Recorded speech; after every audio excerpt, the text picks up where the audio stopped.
Hey, welcome back to my channel. My name is Anna, and on this channel I teach cake artists how to create modern cake designs and lifelike flowers using wafer paper.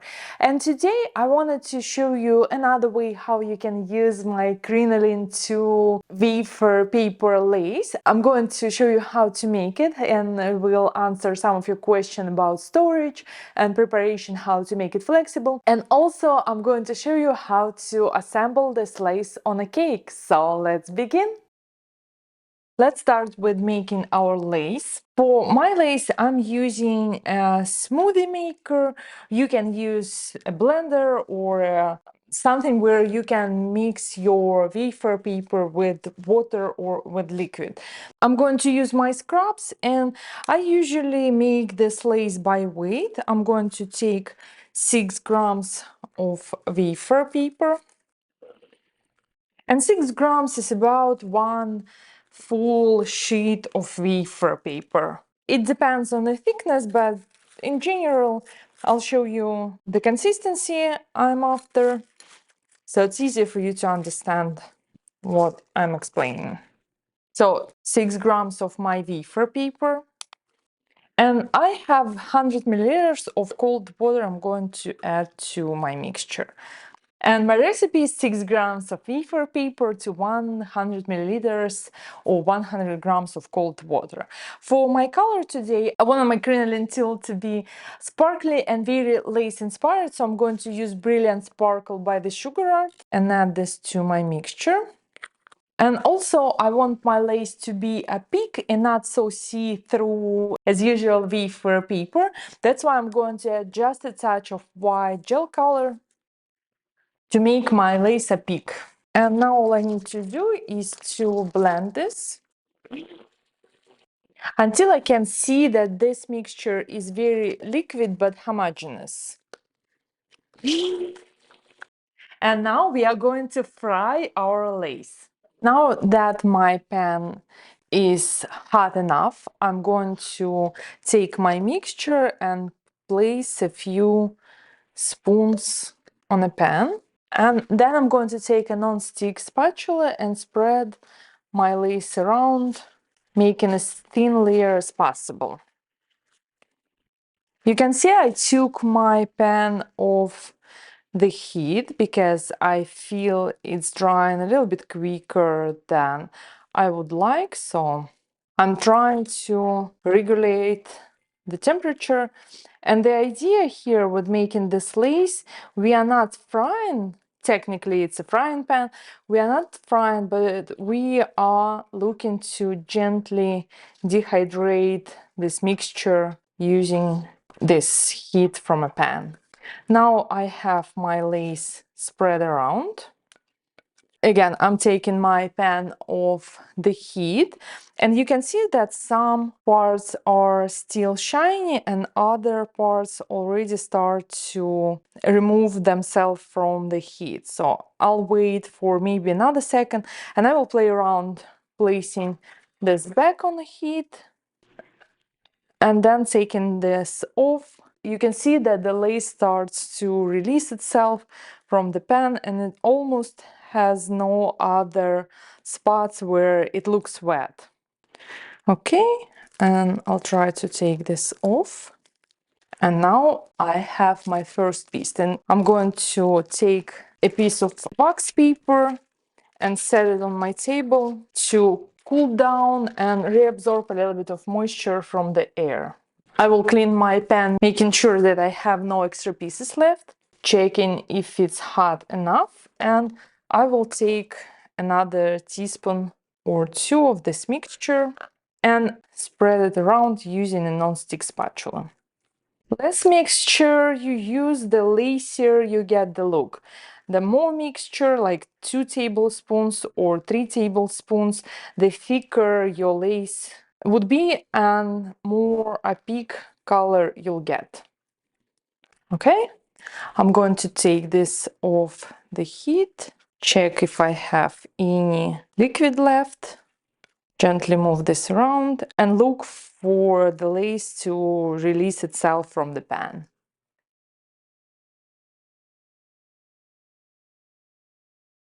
And when we are going to have enough lace pieces, we are going to assemble them on a cake. Okay, so while we wait for our lace to cool down, let's cover our cake in fondant. I'm going to use Saracino Pasta top, and I have a piece that warmed out, and I'm going to cover a dummy cake, but you can do the same method for buttercream or ganached cake, whatever you're going to do.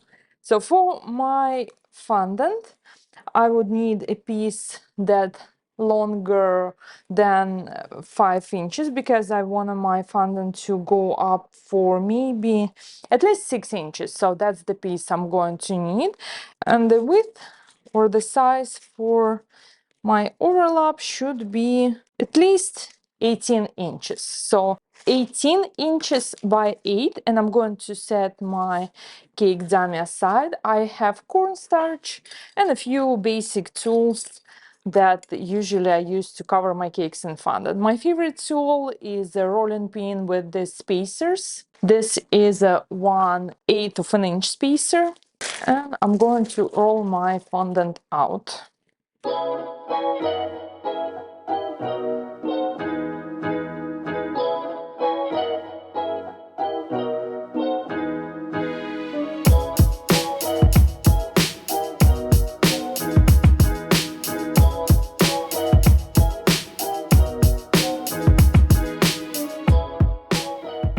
Okay, so my piece of fondant is much larger than I need.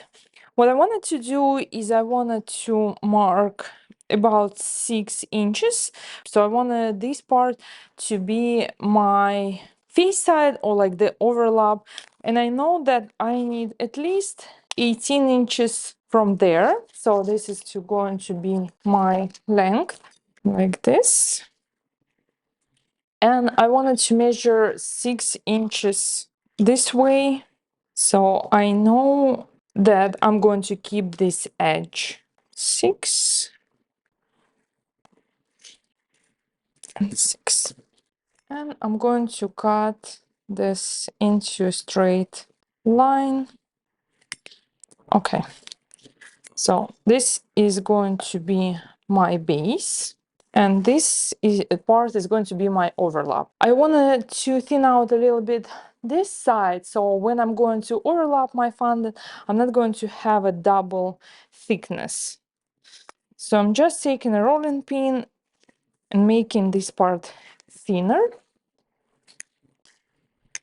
Okay, now I have my sizes and my idea how I wanted this to go. And I'll bring my styrofoam cake dummy. And to attach fondant to styrofoam, I usually use water or a mixture of water and piping gel. And as you can see, I already have my top covered, because I find it's easier to cover the top with for 10 minutes and then apply this part. I'm going to generously apply cornstarch, take my rolling pin, and start from the thicker end of my fondant, because this is the last piece that is going to be attached. And now let's place everything together.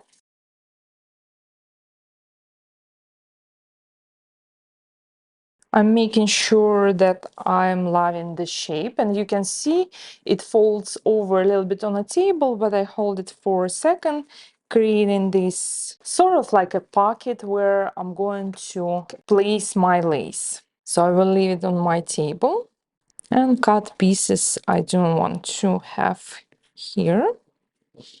You can see, but because I thinned out my fondant, it's not so visible where I have a double thickness. So this is my shape for now. On this side, I have a very clean edge. I'm going to play around and stretch my top fondant a little bit, and just make sure that you are here, you are touching your fondant, making sure everything is covered and very secure, and see where you want to add details or fold it over so you like the shape. And again, here is my pocket where I'm going to insert my lace. Let's bring a little bit down on this side. Now I like the shape. I have enough space to insert my lace, and it's going to go upwards, so I'm not worrying about this part.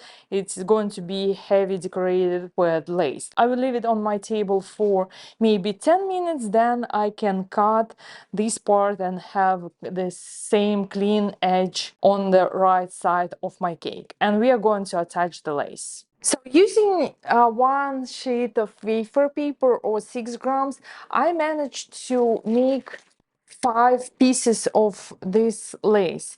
And you can see it's really soft and it's really flexible. So the secret is to take it off your pan as soon as wafer paper releases from your heat. And it's very sparkly, it's very beautiful, and I like this peak white texture, exactly what I wanted to have. If you wanted to make your lace in advance and you want to store it for a certain period of time, what I suggest you to do is to take a few pieces of parchment paper or wax paper, sandwich your lace in between pieces of wax paper, and then place it in a Ziploc bag. I love using these large Ziploc bags, but all you need is to find something where you can safely separate each layer, put it in a Ziploc bag, shut tight so it's not going to absorb any moisture or be affected by your humidity, and then you can keep it in your storage for up to a few months. In my experience, nothing is going to happen. Your lace will stay soft and flexible as the first day you made it. Okay, but I'm going to use my lace today. I have it here. And to attach this lace to a cake, I'm going to use piping gel. You can use corn syrup, you can use royal icing, something that is sticky enough but not going to melt your wafer paper. So I will start with the first piece of my lace. And I'm going to roughly create a shape I like and the shape I wanted to insert into my design. Maybe it's a little bit too much, so I'm going to make it just a touch thinner, like this. And to attach this lace, I'm going to take piping gel and apply my piping gel onto my lace where I wanted this to stick to my fondant.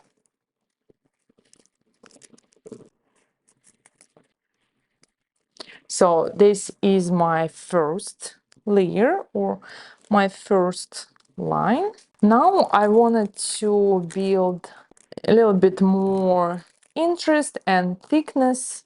So I'll take another piece and add more piping gel to stick this to my first piece. So you can see it's very easy process. I'll play around with adding more layers to my top. To scrunch this lace and give it a little bit more texture, I'm going to apply a small amount of piping gel on my lace, bring it together, then a little bit more of this piping gel, and then insert into my cake. And I'll do the same to the rest of my cake until I like how it looks. So I'm scrunching this up and inserting into my cake like that.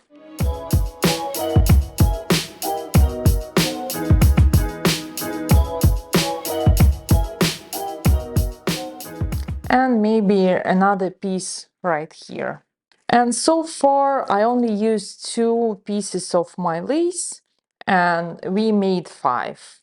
So definitely one sheet of wafer paper goes a long time.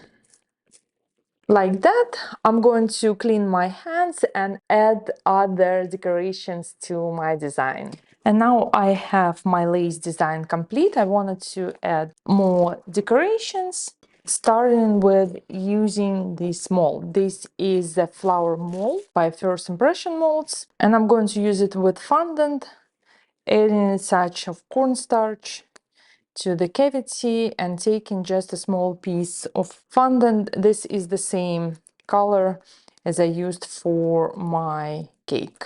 And the secret here is to spread your fondant as thin as you can into your cavity, into your mold, and then it's going to look more natural, like a stone carved piece when you're going to release your decorations. So here's my piece number 1. And again, I'm taking just a small piece of my fondant and placing into a cavity of a mold. And I'll create a few more pieces to attach on my cake. So now I have a few pieces of these decorations.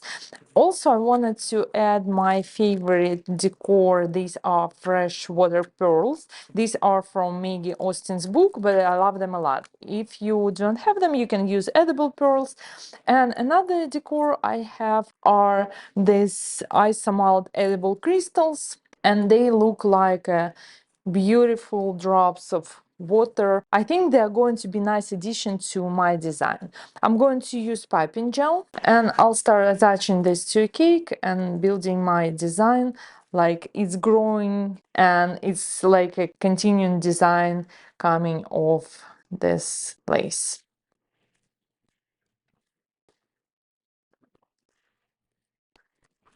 And a few almost like a hidden pieces over there,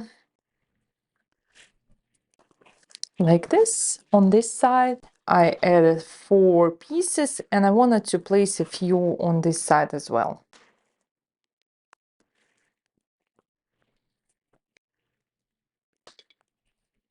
It's almost peeking through the lace and giving my design another dimensional look.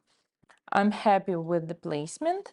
Now what I wanted to do is to add my fresh water pearls, and the same, I'm going to take a small amount of piping gel and press them onto my fondant.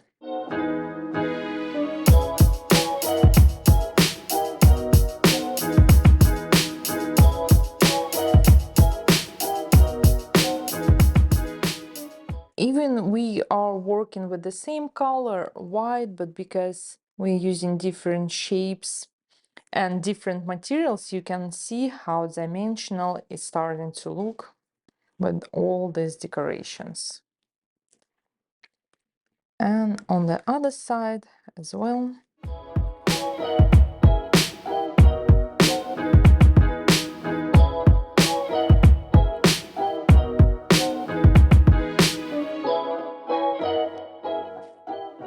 Like this. And now what I have left is to add my edible crystals, and I think it's easier going to be to add piping gel first and then take crystal and place it onto a cake.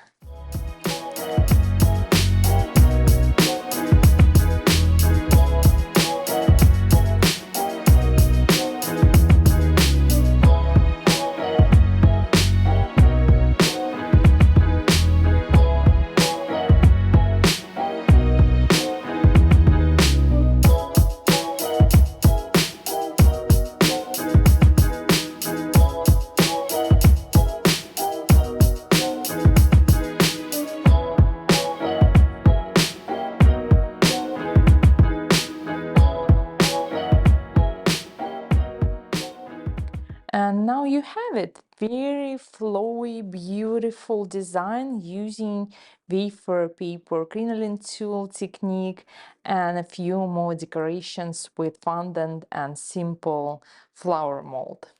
And thank you so much for watching this tutorial. I hope you feel inspired to try this technique, and if you know someone who would love to learn how to make crinoline tool using wafer paper, share this tutorial with them. It helps me a lot to spread my love for wafer paper.